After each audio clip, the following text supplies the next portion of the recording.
Hello, welcome to Season 5 How to Play D&D, the explainer podcast for one experienced dungeon master and one failed scriptwriter to discuss D&D topics. I nearly failed to say that.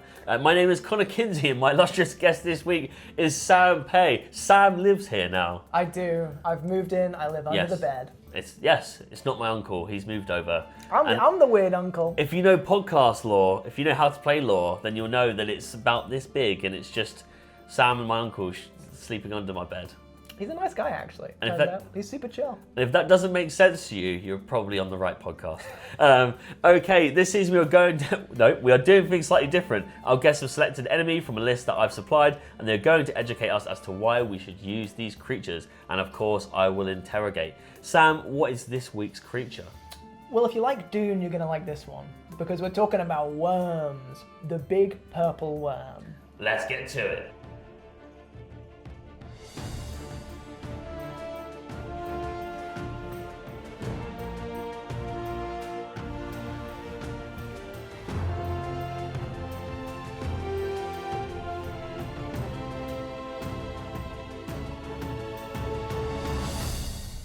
Okay, so today's episode is on purple worms. No, it's not what you think it is. It's totally a real creature, and it's pretty cruel.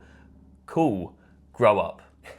Sam, I've convinced my DM to give me disadvantage every time I eat anything dick-shaped at the table. Okay. Why do bananas taste so good when it's frowned upon? What am I doing? I think you need to grow up, because bananas are the terrible worst food that God made to punish us. I hate them. I hate them. Really? This It's is a maybe the source most of controversial potassium. take.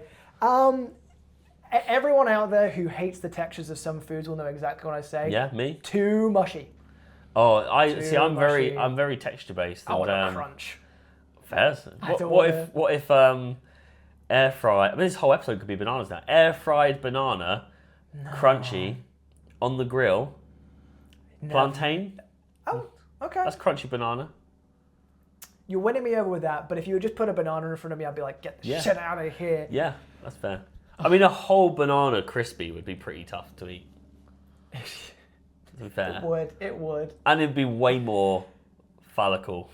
Yeah, it wouldn't be a great look. It wouldn't be a good look, that's for And sure. just a reminder, if you're listening to this podcast and it's not making sense, you're on the right podcast. Yeah, we are talking about D&D, we promise. are. Okay, why did you pick purple worms? They're great. Okay, cool. Yeah, they're just awesome. They're another iconic D&D monster for sure. But I'll be honest, I repeat watched the Dune movies by Denis Villeneuve, and I love worms. He's got worms. He loves worms. Shai Hulud, my beloved. I love a big worm. Oh yeah, there we go. You've not seen Dune? Yeah, of course I have. Yeah, Shai Hulud. Come on. Yeah. Oh, okay. Is that why you like purple worms? Yeah, literally. I like Dune fair. that much that I was like, I love putting worms and everything. That's fair enough. But there's other reasons, but that's the main one if I'm being frank. I mean, Lee's like openly talks about the fact I eat dick-related food. I'm not shying behind a movie. Fair enough. What kind of stats does a purple worm have? Big ones. This is a CR15 monster. Okay. We are dealing with an 18 AC. Higher CR, by the way, than a beholder. Yes. And I don't know if that actually We've already talked about CRs all over the fucking place. I actually think beholders are deadlier than purple worms. Because it has just such a bigger variety in who it's attacking. Yeah. And how. But the thing with purple worms is the hit points that sets it apart. Yes. 247 hit points. Tank. What the fuck? That's a lot of hit points. So you can hit them for sure. I personally feel like the AC of a purple worm should be higher because it's got the big kite and stuff. But I guess if it's literally got 247 hit points, that's a fucking. I mean, the general rule of like skinning anything or building anything is, you know, if it's going to have high hit points, lower AC and vice versa. But I will say, unlike many enemies, purple worm, when I've used it, there's no. I mean, it will obviously they'll give you a generalized size for this thing, but you know, if I were to use purple worm, it's the size of a city. Yeah, it's gargantuan. So I think its stats could be way higher. Like, you know, I agree. And I don't think it would be hitting it. I mean, we're going to talk about this later on, I suppose, but like maybe the AC is very low because it's almost impossible to miss. Do you know what I mean? Really good Or point, do a actually. lot of damage We too. talk about AC a lot in terms of armor, but you are making a point there where it's like, this thing's so fucking big. How have you missed this thing? Yeah, Maybe easy the AC to should be hit. lower. Easy to hit, but then maybe it's got so much more hit points than what you said because of the size. But it really depends on the size of it. This is where we get into the issue that D&D does have between the idea of armor and dodging. A lot of other game systems are like, you dodge a thing first, and then your armor soaks up damage. And D&D just kind of simplifies it. There are different systems out there if you prefer different takes, but... Yeah, I mean, I do kind of stick to the D&D system. It's just things like this where you go, that kind of stands out, that it needs its own. It's a bit of a weird one. Yeah, also I think people always go, wow, I've hit it. And then you go, it is the size of a city. And they go, oh shit, that's way harder to kill. And you go, yeah, that's why you're hitting it. Okay, yeah, so what kind of stats does it have other than... In terms of that, basically everything that it's got is a negative for its actual like ability scores. Okay. Except for con and strength, which Makes sense. as one like its strength is 28 and its con is 22, which makes sense. This thing's the fucking again. It's just you're fighting a giant worm city. It's big. It's strong, man, and it's a tunneler. Like in its lore and its description, it is burrowing through the earth and eating stone all the time. Dude's got gains because of doing that. 28. I can't think of many enemies that have a 28. No. What I would say is that it does suffer the issue that the Trask suffers, which is it's so large and so big and has so little going on outside of just being huge that it's kind of a little bit like, okay, I get this is like a kaiju Godzilla kind of thing going on here, but there's not much special to it. And I do think that as cool in scope as the purple worm is, that in terms of the actual stuff that a purple worm does, it's very simple. Yeah. Which also, if you're a DM who likes simple, great. But I would, if I was using purple worm, I'd really want to flesh out the environment that it's in. I would really want an environment or a lair to make a purple worm more interesting. We will get to that in the in how does a DM. Well, actually, the next question. So, how does a DM use a purple worm in their game? I'm just going to give you a little bit of how I used it. Yes, yeah. Like with sieges and large scale D&D, I say it's like my group versus an army. They're probably going to have a little army themselves, and I break that up into they have got objectives. Yes. Rather than they're not going to fight everything, obviously, because they would lose. You can't fight 500 enemies, like on your own. Not with that answer. So I'm sorry, but like you are going to have objectives to try and push on, stop, prevent, whatever, and you kind of break up what the party can do to succeed in some way, rather than just combat. A purple worm. And maybe the purple worm has like a bit like a video game. We use this quite a lot, or I do with when I'm playing D&D, and we've talked about it on here. Is like it has like places of weakness. So you're not using it's just AC and HP. It's so big that it probably doesn't even notice you hitting it. No. So because it's relying on the D&D rules, it kind of, like you said, it kind of does its thing, and you go, that's not that exciting after the description of it. But if you can break it down, like there's weak points or there's choke points in the environment that the purple worm can't hit, like a valley, like a canyon it can't cross. Yeah. So you're guiding it that way. This kind of thing. So that's how I've DM'd it, in the sense that it's too gigantic to see as my turn versus its turn. I like the idea of the glowing hit point, like the big glowing bit on the side that you've got to like get that bit. Yeah, it's just cool. You have to think about it as like different moments in the story to like weaken it, rather than it's just hit. Yeah, I feel like you're completely correct there. If a purple worm fight was the party, the purple worm, and if you're doing it at a level where the CR and the creature is going to be intimidating and it's going to be a challenge, it's going to get fucking boring. It's gonna. So I completely agree. I especially love the idea of leading it somewhere where it's going to fall off. I feel like Purple Worm falls into that category then, like Mind Flayer, where actually I think that for this monster to work, you want to be playing it against a party that are too weak to fight it. To incentivize them, instead of doing the boring thing of let's stand here and hit it for an hour, instead doing the shit, we can't fight this, fuck, run, oh, there's a canyon, dive over the canyon, and then it slips and it skids and it falls into the canyon. That's way cooler than let's just hit it. You feel way smarter that you fought outside of the box as well, even though it's us who put you there. Yeah. Because we are God. We are God. The worms are our minions. Yeah. environment is totally necessary. I do think it's interesting. You mentioned right at the start of armies and having goals in big battles. And I feel like there's a wonderful bit of lore that's written in here where it's like when Underdark armies clash, the seismic activity from this battle can attract a purple worm. Oh, okay, that's nice. I think that for me is the way that I would do it. Yes. Either a purple worm should be something that's impossible for your guys to fight and that they have to think of a creative solution to kill it, or it should be an added complication to an already complicated environment. There's no way a purple, especially with its intelligence and things, is that being controlled. Well, that's the other thing, yeah. I do think it's something that kind of appears when you go, this is already a world disaster, what else could go wrong? And then that is another hindrance. Big worm make it go wrong. Big worm always makes it go wrong. Yes. It's another thing that I really love about this monster, which is one of the very few things that you don't see very often, is it's got tremor sense. I love tremor sense. It's great.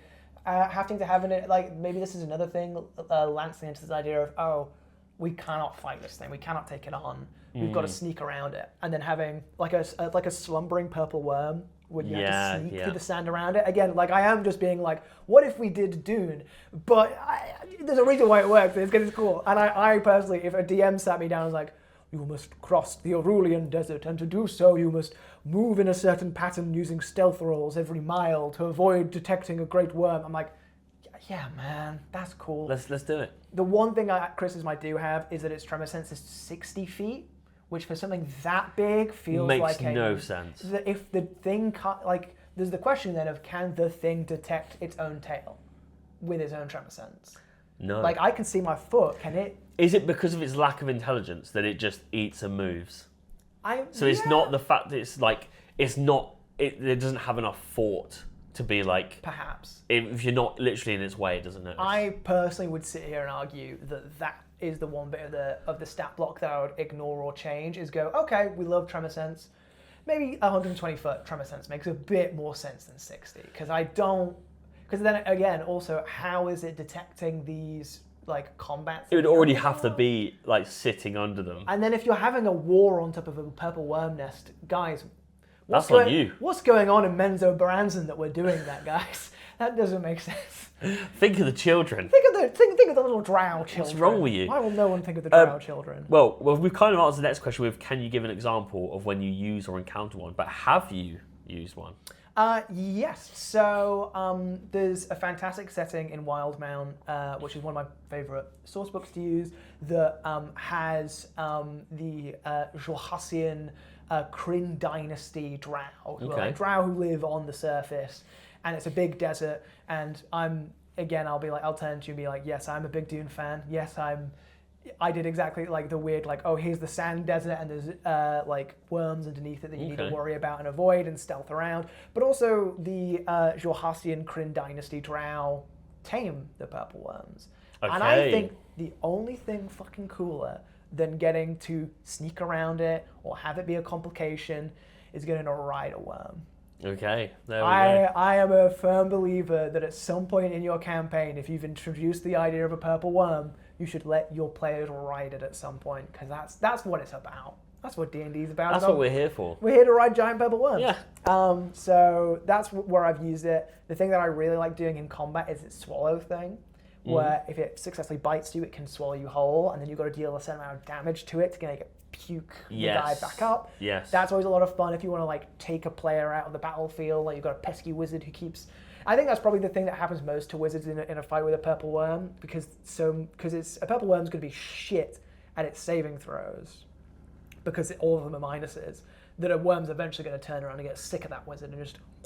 Yeah, 100%. And that's always a good fun, to swallow a wizard. Okay, what's your least favourite enemy in D&D? I'm stubborn. I refuse to hate Dungeons and Dragons, so I'm thinking of one that I like so hard. I love Mephits. Did we mention Mephits previously? We've talked about... I'm not sure if it's an episode. I know that we've talked about Mephits. We talked about Mephits and Sturges. We did. It wasn't an episode, I don't think. Okay, good, because I love methods. So I love elementals. I think elementals are great. They're so much fun. They've got so much flavor on them. Methods in particular, what I love is that they sit in that territory of like goblins and kobolds, where they're like sneaky little guys.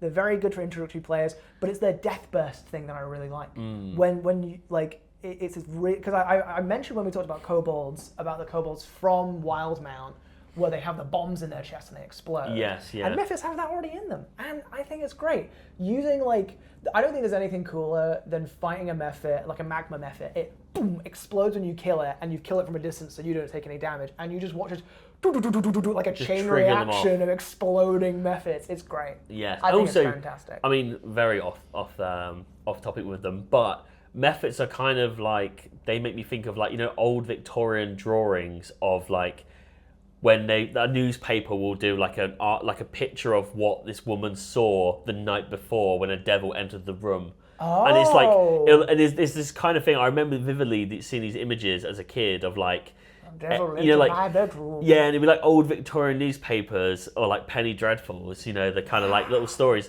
and it'll always be like an English newspaper. Yeah, exactly. It's like people who are in bed with their little nightcap hat, the candle, and there's a Mephit, but it's not a Mephit, it's the devil, a demon on the top of the bed above them in the chamber. And it's always that kind of creep. So I'm sure that is probably where the reference is from. Like D&D have taken it. But that's what it makes me think of. Is this kind of like pesky little creature that could do a lot to people who don't really know what they're dealing with. Like just regular civilians in D&D. Yeah, your normal, I think that's an amazing point, is that for your average commoner in a D&D setting, a Mephit is totally, I imagine a commoner could try and take on a kobold or a goblin on a good day. What do you mean this guy's made of fire? What am I supposed to do about that? I've got a pitchfork, bro. I'm literally like harvesting cabbages and you turn up. I can't deal with this guy. They're fantastic. I love that they are guys who look constantly like they're saying, yeah. It's great. Sure. My favorite bit of Mephit lore, no, this is my favorite. I have a second favorite bit of Mephit lore. I love Mephits. Is the second edition Mephits. Okay. Why are they sexy? Hey, Wizards of the Coast. Why is the mud or fire Mephit got its tits out? Hang on. Lore. You're deciding that they just are. No. Feel free on your lap. You're going to look at it. Yeah, I'm going to Google it after. There are sexy Mephits. I feel like in the second or first edition, there is artwork of Mephits. Okay. And it's like, she's all boobed up and has the bat wings. It's real, like she breasted boobly down the stairs. Yeah. And I'm just like, she became the guy who goes bleh after a certain amount of D&D editions. What happened? Yeah. I don't think there would be anything funnier than to have a group of gargoyle Mephits, and then one of them is inexplicably very hot. It's like, oh, me? I'm the second edition Mephit. I'm very attractive, and it's like, okay. There's definitely a guest appearance there in a D&D movie that will never make it to cinema. No, never. Goodness no. I love it. It's great. And then also, I like the fact that Mephits are blending points for all the elements. You don't have a fire Mephit, you have a magma, so it's earth and fire.